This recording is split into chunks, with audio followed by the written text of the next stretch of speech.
नमस्कार बच्चों। आज हम कंप्लीट कराएंगे टोटल और शास्त्र के A to Z objective question.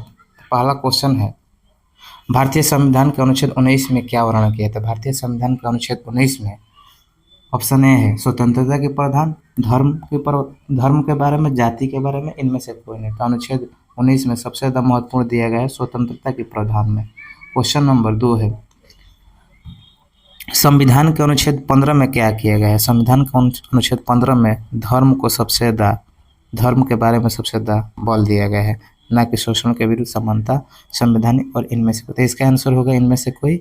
और अनुच्छेद 15 में किस चीज़ के बारे में? धर्म के बारे में। अनुच्छेद 19 के किस चीज़ के बारे में? अनुच्छेद 19 जो होता है स्वतंत्रता के प्रावधान के बारे में। इंग्लैंड में किस धर्म को मानने वाले व्यक्ति है? इंग्लैंड में कैथोलिक और प्रोटेस्ट धर्म को मानने वाले हैं। गैर लोकतांत्रिक सरकार कौन कौन से होते हैं? गैर लोकतांत्रिक सरकार राजशाही, साम्यवादी, तानाशाही, तख्तापलट, ये सब उपयुक्त जितने भी है ये गैर लोकतांत्रिक सरकार होते हैं। सरकार के कितने अंग होते हैं? तो सरकार के 3 अंग होते हैं, कार्यपालिका, विधायिका, न्यायपालिका। ज़्यादा समय ना है क्योंकि आपका एग्जाम है, इसलिए आपको फास्ट करा रहे हैं। आप लोग इसको बार बार देख लीजिएगा, 2-3 बार क्लियर हो जाए। लोकतंत्र का चौथा स्तंभ क्या है?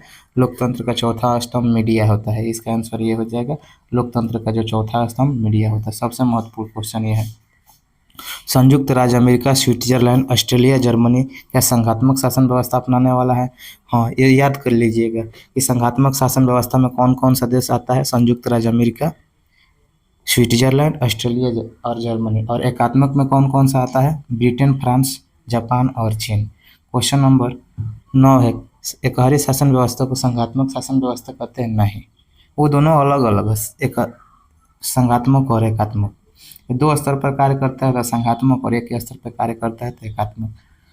ये विस्तार का चीज़ है। भारत में कितने तरह की सूचियाँ है? तो भारत में 3 तरह की सूचियाँ है, संघ सूची, राज्य सूची, समवर्ती सूची। संघ सूची में रेल, सेना, परमाणु केंद्र आता है, जबकि राज्य सूची में व्यापार, पुलिस, वन और थिएटर आता है। जबकि समवर्ती सूची यानी कि दोनों के सम्मिलित रूप, यानी कि शिक्षा, जनसंख्या, ट्रेड और विवाह, ये सब दोनों में आता है। ये देखिएगा, यहाँ पर लिखा भी गया है, देख लीजिएगा। क्वेश्चन नंबर 11, देश में आपातकालीन कब लागू होता है? देश में आपातकालीन ऑप्शन है 25 जून 1975। तो इसका सीधे आप लोग याद कर लीजिएगा, 25 जून 1975 ये याद कर लीजिएगा, सबसे महत्वपूर्ण क्वेश्चन है। देश में आपातकालीन कब लागू हुआ था? क्वेश्चन नंबर है, प्रथम पंचवर्षीय योजना 1951 से 56 तक। ये भी महत्वपूर्ण क्वेश्चन है, सीधे याद कर लीजिएगा, ऑप्शन बताने की अभी जरूरत नहीं है।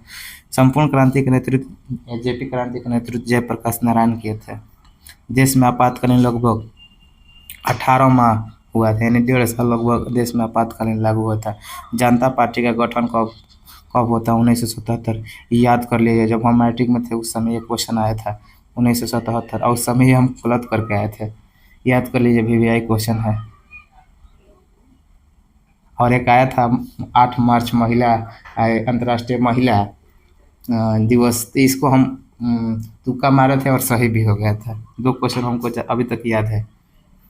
छात्र आंदोलन के बाद अर्थात 1977 में देश के प्रथम प्रधानमंत्री कौन बनता है? उस समय प्रथम कह रहे हैं, छात्र आंदोलन के बाद अर्थात 1977 में आपातकालीन के बाद प्रथम प्रधानमंत्री, तो आपातकालीन लागू होता है, उसके प्रथम प्रधानमंत्री कौन बनता है? मोरारजी देसाई। आपातकालीन के बाद प्रथम कह रहा है, ध्यान से रखिएगा शब्द। महेंद्र सिंह टिकैत इसका आंसर हो जाएगा। भारतीय किसान यूनियन के प्रमुख नेता महेंद्र सिंह टिकैत हो जाएगा, और उन्हीं के लड़का राकेश सिंह टिकैत है।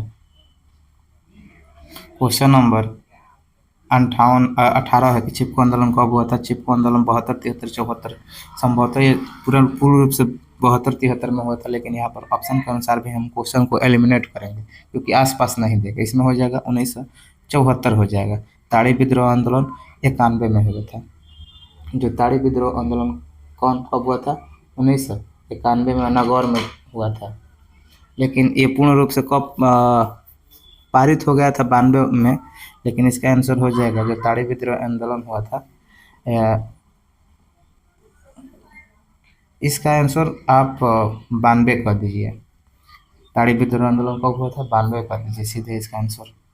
क्वेश्चन है, बोलबिया में जनसंघर्ष का कारण क्या था? बोलबिया में जनसंघर्ष का कारण ताड़ी विद्रोह 92 कर लीजिएगा। बोलबिया में जनसंघर्ष का कारण जल था। 91-92 दोनों आता है, क्योंकि इसी ताड़ी विद्रोह के बाद महिलाओं को पंचायती राज व्यवस्था 50% रिजर्वेशन देने का प्रावधान किया गया है। ताड़ी विद्रोह आंदोलन आंध्र प्रदेश के नगौर जिले के आसपास होता है। ये क्वेश्चन आपको डिटेल से बताएंगे जो पढ़ाएंगे बुक तो।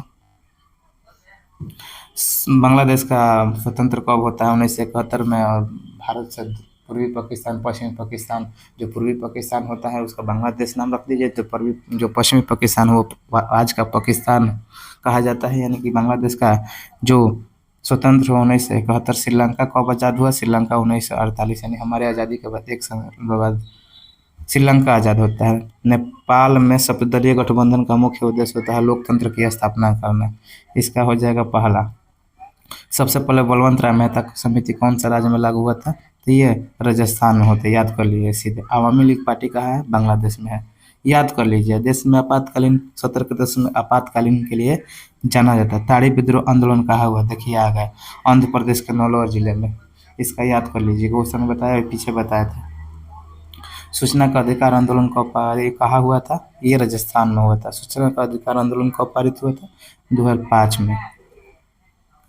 2005 में पारित हुआ और पूर्ण रूप से 6 में इसको मान्यता दे दिया गया। तो यहाँ पर 6 है तो 6 के अनुसार इसको 6 टिक दीजिएगा, क्योंकि आपको इतना नज़दीक नहीं देगा। 5 और 6, 91 और 92 इतना नज़दीक नहीं देगा क्वेश्चन। क्वेश्चन नंबर 30, नर्मदा घाटी परियोजना किस राज्य में देखने को मिलता है? तो इसका याद लिखिएगा, मध्य प्रदेश, गुजरात, महाराष्ट्र और राजस्थान। मध्य प्रदेश, गुजरात, महाराष्ट्र और राजस्थान, ये 3 गो तो ज़्यादा है। राजस्थान कभी कभी आ जाता है। लोकतंत्र का प्राण किसे कहा जाता था? लोकतंत्र का प्राण सबसे वीवीआई क्वेश्चन इसमें। राजनीतिक दलों को लोकतंत्र के प्राण कहते हैं। यानी क्वेश्चन नंबर 31 का हो जाएगा ऑप्शन नंबर डी। संविधान के कौन से अनुसूची में 22 भाषा हो? 8वीं अनुसूची में सबसे महत्वपूर्ण क्वेश्चन ये भी है।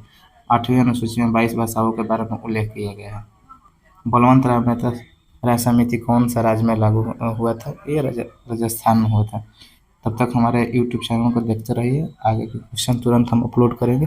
धन्यवाद। क्योंकि समय कम है इसलिए आपको हम फास्ट बता रहे हैं, ऑप्शन को डील नहीं कर पा रहे, क्योंकि ऑप्शन को डील करने में समय ज़्यादा लग जाएगा और समय आपके पास कम है, जिस कारण से हम सीधे आपको टू द पॉइंट बता दे रहे हैं। तब तक हमारे यूट्यूब चैनल को देखते रहिए।